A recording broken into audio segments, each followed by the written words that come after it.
La chirurgie reconstructrice du plancher pelvien est une intervention chirurgicale qui vise à réparer ou à renforcer les structures anatomiques du plancher pelvien.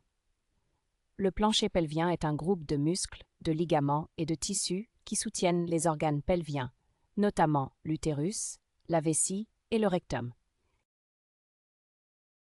Quand ces structures sont affaiblies ou endommagées, cela peut entraîner des problèmes tels que l'incontinence urinaire et fécale, les prolapsus d'organes pelviens et d'autres troubles du plancher pelvien.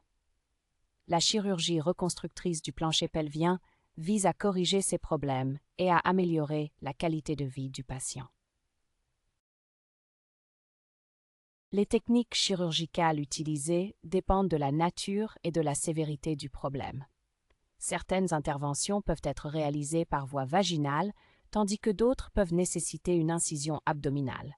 Les options peuvent inclure la réparation des muscles et des ligaments, le repositionnement des organes prolapsés, l'implantation de dispositifs de soutien tels que les mailles chirurgicales ou la réalisation d'une hystérectomie dans les cas où l'utérus est gravement prolapsé. La chirurgie reconstructrice du plancher pelvien est généralement réalisée sous anesthésie générale ou rachidienne. La durée de l'intervention varie en fonction de la complexité de la chirurgie, mais elle dure généralement entre 1 et 3 heures. Après l'opération, il peut être nécessaire de rester à l'hôpital pendant quelques jours pour se rétablir. La réhabilitation après la chirurgie reconstructrice du plancher pelvien implique généralement des exercices de Kegel pour renforcer les muscles du plancher pelvien, ainsi que d'autres mesures pour aider à gérer les symptômes et à prévenir les complications.